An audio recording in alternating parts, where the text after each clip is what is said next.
하나님 말씀 마태복음 7장 1절에서 6절까지의 말씀입니다. 마태복음 7장 1절에서 6절입니다. 우리 한 목소리로 같이 읽겠습니다. 시작. 비판을 받지 아니하려거든 비판하지 말라. 너희가 비판하는 그 비판으로 너희가 비판을 받을 것이요 너희가 헤아리는 그 헤아림으로 너희가 헤아림을 받을 것이니라. 어찌하여 형제의 눈 속에 있는 티는 보고 내 눈 속에 있는 들보는 깨닫지 못하느냐. 보라, 내 눈 속에 들보가 있는데 어찌하여 형제에게 말하기 나로 내 눈 속에 있는 티를 빼게 하라 하겠느냐. 외식하는 자여, 먼저 내 눈 속에서 들보를 빼어라. 그 후에야 밝히 보고 형제의 눈 속에서 티를 빼리라. 아멘. 6절 한 절 더 읽겠습니다. 시작. 거룩한 것을 개에게 주지 말며 너희 진주를 돼지 앞에 던지지 말라. 그들이 그것을 발로 밟고 돌이켜 너희를 찢어 상하게 할까 염려하라. 아멘. 오늘 말씀의 제목은 겸손한 용납과 건강한 분별력이라는 제목으로 말씀을 나눕니다. 하나님 나라에 속한 사람은 삶의 크고 중요한 귀중한 목적이 하나님의 나라와 그의 의를 추구하며 살아가는 것임을 우리가 깨달았고 본 사람이라는 거 우리가 어제 보았습니다. 그러면은 이제 믿는 자가 지키고 주의해야 할 일이 무엇인가? 이것이 오늘 우리에게 주시는 말씀입니다. 그것은 믿는 자는 하나님의 나라와 그 일을 추구하면서 살되 제일 먼저 판단하는 일과 관련해서는 주의해야 될 것을 말씀을 하고 있습니다. 그래서 1절에서 뭐라고 얘기합니까? 비판하지 말라 이렇게 얘기하고 있어요. 이 비판하지 말라라는 얘기는 우리로 하여금 무슨 옳고 그름이나 선악간의 어떤 판단도 내리지 말라 뭐 이 얘기를 하는 것은 아닙니다. 다만 우리가 판단할 경우에 특별히 이웃과 형제를 판단의 대상으로 할 경우에는 자비로움을 잃지 말아야 한다라는 의미입니다. 자비로움을 잃지 말아야 한다. 그러니까 우리가 다 연약하고 허물 많은 존재라는 거죠. 그러니까 우리가 자비로움을 잃을 경우에는 우리의 이 판단이 어떻게 될 수 있느냐면 무자비하고 가혹한 정죄가 되기 쉽습니다. 우리가 옳고 그름, 선악에 대해서 분명하게 분별하고 판단해야 됩니다. 그러더라도 연약한 자에 대한 자비로움만큼은 잃지 말아야 된다는 얘기입니다. 그걸 잃어서는 안 된다는 거예요. 자비로움을. 하나님께서는 연약하고 허물 많은 우리에게 여전히 자비로우시지 않습니까? 우리를 향하신 하나님의 그 자비로움, 그것을 기억하고 우리가 연약한 자들을 향하여서 이 자비로움을 잃지 말아야 할 것을 이야기하고 있는 거예요. 만약 우리가 남을 판단할 때 이 자비로움을 잃지 말아야 될 이유가 뭐냐? 그것은 우리가 내린 판단에 대해서 2절에서 보면 뭐라고 얘기하고 계세요? 하나님께서 책임을 물으실 거라는 거예요. 우리가 판단하는 그대로 우리를 판단하시기 때문이라는 거예요. 우리가 헤아리는 그 헤아림 그대로 헤아림을 받을 거라는 얘기입니다. 무자비하고 가혹하게 판단하거나 자비로움으로 판단하거나 우리가 판단하는 그 척도를 따라서 우리가 하나님께 그 판단을 받게 될 것이기 때문에 우리가 판단받을 때 조심해야 된다는 거죠. 그러니까 우리가 판단할 때 결국 허물과 연약함에서 우리가 벗어나지 못하고 있지 않습니까? 그런데 만약 우리도 항상 연약하고 허물 많은 존재인데 만약 하나님이 우리에게 자비로우심을 거둬가 버리시고 우리를 무자비하고 가혹하게 하나님이 우리를 판단하신다면 우리 가운데 살아남을 사람이 있겠어요, 없겠어요? 없죠. 그렇지 않습니까? 그러니까 판단받는 입장에 서든지 아니면 판단하는 입장에 서든지 우리는 항상 기억해야 할 게 뭐냐? 우리는 허물 많은 존재라는 거. 우리는 연약에 쌓인 자라는 것을 기억하고 배려하라는 말씀이 바로 이 비판하지 말라라는 말 속에 들어있는 의미입니다. 내용 관찰 문제 1번을 보시면 남을 비판하는 사람이 자칫 간과할 수 있는 것은 무엇입니까? 3절에서처럼 어찌하여 형제의 눈 속에 있는 티는 보고 내 눈 속에 있는 들보는 깨닫지 못하느냐? 무슨 말입니까? 자신의 큰 잘못과 헐물은 보지 못한 채 남의 작은 실수만을 보고 비난할 수 있다라는 겁니다. 이건 우리 어느 누구도 벗어나기 어려운 약점입니다. 우리는 참 부패한 존재예요. 그래서 우리 인간이 범하기 쉬운 가장 부끄러운 실수가 바로 이겁니다. 뭐냐면 우리 인간은 자신에 대해서는 한없이 관대해요. 자신에 대해서는. 그래서 자기의 잘못은 덮어두고, 그렇지만 남의 잘못에 대해서는 어떻습니까? 일일이 들춰내서 가혹하게 정죄하는 것이 우리 부패한 인간의 심성이라는 겁니다. 이러한 우리에게 예수님께서는 먼저 내 자신의 잘못부터 보고 고치라고 지금 일깨우고 계시는 거죠. 자기의 잘못은 덮어둔 채 다른 사람의 약점만 드러내놓고 그 약점을 막 물고 늘어지는 이 악하고 비열한 태도, 이거 고쳐라 지금 말씀하고 계시는 겁니다. 그러면서 이제 먼저 내 눈 속에 있는, 5절에 보면 내 눈 속에 있는 들보를 빼어라. 그 후에야 밝히 보고 형제의 눈 속에서 티를 빼리라. 여기서 밝히 보고라는 말씀을 통해서 예수님께서 지금 단순히 남의 잘못을 날카롭게 지적하면서 자신의 큰 잘못에 대해서는 장님같이 보지 못하는 이 우리의 비열한 성품만 이렇게 염두에 두고 가르치는 것이 아니라, 우리가 남의 사소한 잘못은 밝히 보면서도 내 자신의 헐물을 보지 못하는 것 자체가 어떤 의미에서 영적 장님이다라는 의미를 지금 우리에게 가르쳐주고 있는 겁니다. 그러니까 영적 장님이기 때문에 이런 현상들이 나타나는 거예요. 남의 잘못은 보면서도 자기 잘못을 보지 못하는 것 자체가 영적으로 무지한 것이기 때문에 생겨나는 현상이다, 이렇게 볼 수 있다는 거죠. 그러니까 우리가 남을 판단함에 있어서 주의하고 조심해야 할 이유가 뭐냐? 우리가 영적으로 어둡기 때문이라는 거예요. 우리가 눈이 그렇게 밝은 사람이 아니라는 거죠. 우리가 그걸 기억해야 된다는 거예요. 영적으로 우리가 모든 것을 판단할 만큼 그렇게 지혜를 갖춘 사람이 아니라는 겁니다. 우리가 그걸 기억해야 돼요. 영적으로 나는 어두운 자다라는 것을 항상 기억하고서는 뭘 판단함에 있어서 극히 조심하고 신중해야 될 것을 우리에게 말씀하고 있는 겁니다. 내용 관찰 문제 2번입니다. 하나님의 깊은 진리를 전할 때 주의해야 할 것은 무엇입니까? 6절을 보시면 거룩한 것을 계획해 주지 말며 너희 진주를 돼지 앞에 던지지 말라. 그들이 그것을 발로 밟고 돌이켜 너희를 찢어 상하게 할까 염려하라. 우리는 하나님의 이 거룩한 복음, 진리를 전함에 있어서 개나 돼지로 비유되는 그 존재, 그러니까 이것에 대한 그 하나님의 복음과 그 진리에 대한 가치를 모르는 사람들, 이런 사람들에게는 함부로 던져서 어리석음을 범하지 말아야 된다. 그러니까 아직 받아들일 준비가 되어 있지 않은 사람에게 괜히 그 귀한 진리를 남발했다가 조롱거리가 되지 않도록 조심해라. 지금 이 의미가 이 속에 들어있어요. 그러면서도 이 속에 또 무슨 의미가 들어있느냐면, 이 앞에 이제 비판하지 말라라는 말과 이렇게 연계지어서 생각해 보면, 우리가 다른 사람의 잘못을 자비와 긍휼로 용서하고 판단함에 있어서 자비로움을 개입시키는 건 굉장히 중요하다, 지금 그 얘기를 하지 않았습니까? 자, 그런데 그 자비와 긍휼이 자칫하면은 뭘 훼손시킬 수 있습니까? 의로움과 거룩함을 훼손시키기 쉽다라는 사실을 얘기하고 있는 거예요. 왜냐하면 우리가 자비와 긍휼에 너무 치우치다 보면은 나도 모르는 사이에 어떻게 될 수가 있습니까? 거짓과 불의와 악을 용인하거나 받아들여 가지고 결국에는 진리와 선과 의로움과 성결을 손상시킬 수 있다라는 거예요. 그렇게 되기가 쉽다라는 겁니다. 그러니까 예수님께서는 지금 다른 사람의 그 연약함, 허물, 이것을 판단함에 있어서 자비로움을 잃어서는 안 된다, 이렇게 말씀을 하시고 나서, 그렇지만 이것이 자비로움을 잃지 말아야 한다라는 그것 때문에 성결과 의로움을 파괴시키면서까지 자비롭게 해서는 또 안 된다는 거예요.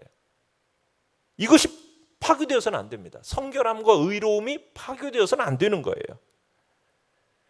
개와 같이 깨끗하고 더러운 것을 가리지 못하는 자에게 이 거룩한 것을 던져주어서 짓밟히도록 해서는 안 된다는 거죠. 진주와 같이 귀중한 것을 돼지와 같은 자에게 던져주어서 무지막지하게 막 짓밟히게 해서는 안 된다는 말입니다. 그러니까 거룩하고 귀중한 것의 가치를 모르거나 그것을 주는 자의 그 사랑과 의뢰를 알아보지 못하는 그 무지한 자에게 그 귀중한 것을 주어가지고 괜히 짓밟고 상하게 할 수 있다는 것을 우리로 하여금 일깨워 주는 거죠. 그러면서 경계하시는 지금 내용이 오늘 이 본문의 이야기입니다. 자, 그래가지고 연구와 묵상 문제 3번을 보시면 참 이 서로 모순되는 것 같은 말씀이지 않습니까? 그죠? 남을 함부로 판단하거나 정죄하지 않으면서 그러면서도 해프게 무조건 용납하지도 말라. 자, 이게 도대체 어떤 의미일까? 자, 남을 함부로 판단하거나 정죄하지 말라. 그러면서도 또 해프게 또 무조건 용납하지도 말라. 얼핏 보면 어때요? 서로 상반되는 말씀 같지 않습니까? 그런데 이 말씀을 동시에 우리에게 가르치시는 것은 지금 판단과 결정을 내리는 일이 있어서 우리 생각처럼 그렇게 결코 손쉬운 일이 아니라는 것을 말해주고 있는 거예요. 한편에서는 판단한 일이 생각처럼 결코 손쉬운 일이 아닌 거예요. 지금 판단하는 일에 있어서 연약한 자를 배려해라. 자비로움을 잃지 말아라. 이렇게 말씀하시고, 다른 한편에서는 사람의 사정을 개의치 말고 지금 옳은 것은 옳은 것이다. 그른 것은 그른 것이다. 이렇게 하라는 거예요. 자, 이 두 가지 원칙을 자, 여러분 잘 지켜낼 수 있겠습니까? 이게 참 난감하고 곤혹스러운 일이에요. 그런데 참 하나님은 자비와 긍휼, 거룩과 의로움 이걸 동시에 세우시면서 모든 일을 행하시는 분이에요. 그리고 우리에게 지금 그것을 요구하고 계시는데, 자, 이거 잘 행하실 수 있겠습니까? 이게 참 쉽지 않다라는 것을 우리는 느낄 거예요. 우리는 대부분 그렇지가 못해요.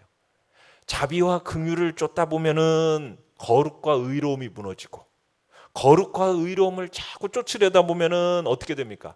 무정하고 가혹하게 되는 것을 피하지 못하는, 어떻게 보면 우리의 이 부족한 인간의 한계성을 느끼게 만들어주는 거죠. 우리 한국교회의 병폐 중에 하나는 뭐냐면 무슨 일이든지 은혜롭게 해요. 은혜롭게. 이런 말 많이 하죠. 은혜롭게 합시다. 참 말이야 뭐 더할 나위 없이 좋은 말이죠. 은혜롭게 합시다는 말. 그런데 이 은혜롭게 한다라는 말 속에 여러분 뭐가 들어있죠? 은혜로 한다면 참 반대할 사람 없잖아요. 이 말은 참 좋은 말이니까. 그런데 이 은혜롭게 한다는 말 속에는 뭐가 들어가 있어요? 잘못된 것에 대해서 우리 적당히 넘어갑시다. 뭐가 그렇게 그냥 꼬장꼬장하게 그렇게 해요. 그러다 보면은 뭐가 무너지는 거예요? 교회 안에 진실됨과 의로움과 거룩함이 훼손이 되어지는 겁니다. 그것을 무너뜨리는 교묘한 빌미가 되고 있다는 거예요. 어느 쪽에도 치우치지 않고 거룩함과 자비 그리고 긍휼과 의로움 이것이 다 함께 세워지면서 판단하고 결정되어져야 되는데 여러분 이게 참 쉽지 않아요.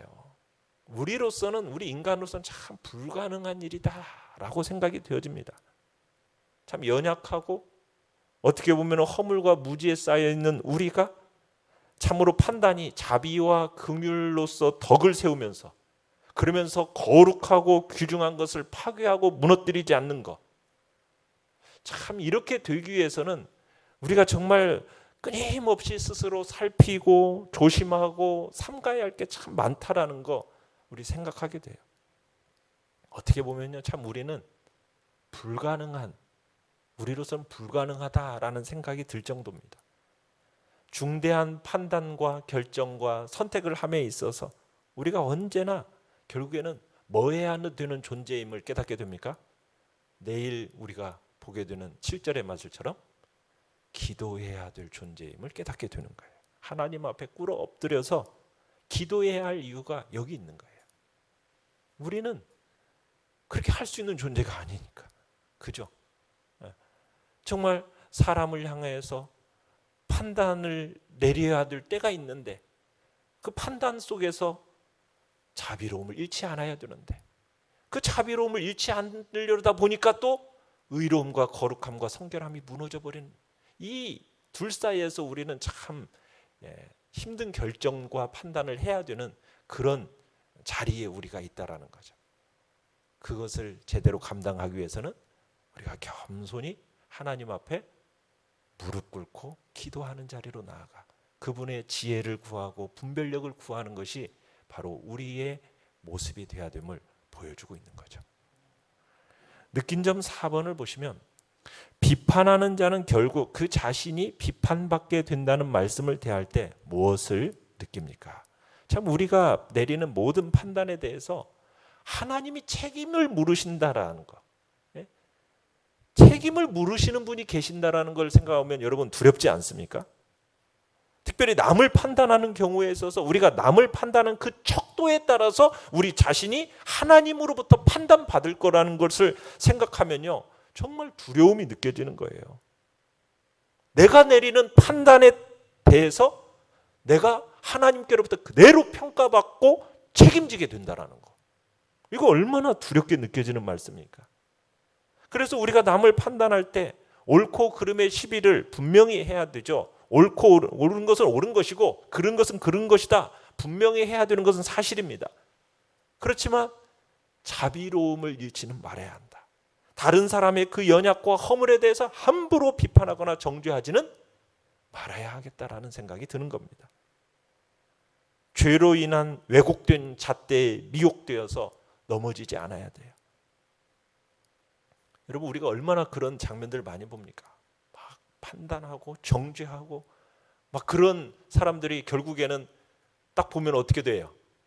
자기 자신들이 그런 짓을 하고 있는 거 우리가 막 정치권에서도 보고 세상살이 보면은 다 그런 거 느껴지지 않습니까? 함부로 판단하고 막 정죄하던 사람이 그 죄에 넘어져서 허덕이는 모습들을 우리는 한없이 보는 거예요. 그러니까 내 옆에 지체가, 우리는 항상 뭘 어떻게 생각하면 정말 소중한 존재다, 주님의 몸을 구성하는 소중한 지체라는 것을 우리는 항상 잊어서는 안 됩니다. 우리는 하나님의 심판대를 인식해야 돼요. 세상은 하나님의 심판대를 인식하지 못하니까 자기들의 그 왜곡된 잣대를 가지고서는 막 판단하고 정죄하거든요. 우리는 그런 세상 사람들하고는 다르잖아요. 우리는 항상 하나님의 심판대를 의식하고 살아가는 사람으로서 다른 사람에 대해서 함부로 비판하거나 판단하지 말고 그 사람을 정죄해서는 안 되겠어요. 그래서 그 사람의 인격을 매도하면은 안 되는 겁니다. 어떤 허물이나 죄가 있을지라도 허물과 죄만 다뤄야 되고 그 사람의 인격은 소중히 여겨야 하는 겁니다. 사람들을 향해서 함부로 막말을 쏟아붓는 이 패역한 시대 속에서 우리는 바른 것을 잘 분별하는 지혜와 명철을 가진 따뜻한 그런 심성을 우리에게서 하나님은 요구하고 계십니다. 우리는 절대로 악한 본성을 따르지 않고 죄에 대해서는 우리가 분명하게 하나님 앞에서 의와 성결로서 나아가야겠지만, 그러나 참으로 연약한 지체들에 대해서는 그들을 향하여 긍휼과 자비의 마음을 절대로 잊지 말아야 하는 이 두 가지 모습 속에서 우리가 균형을 잃지 않도록 정말 하나님 앞에서 정말 겸손한 용납과 그러면서도 건강한 분별력, 균형 있게 갖출 수 있도록 우리가 기도해야 되는 이유가 여기에 있는 것입니다. 정말 한 사람 한 사람 주님의 눈으로 바라보시면서 깊은 겸손으로 섬기시기를 간절히 바랍니다. 결단과 적용 5번입니다. 다른 사람에게서 티가 보일 때 내 안에는 들보 같은 허물이 있음을 인식하며 그것을 놓고 잠잠히 기도합니까?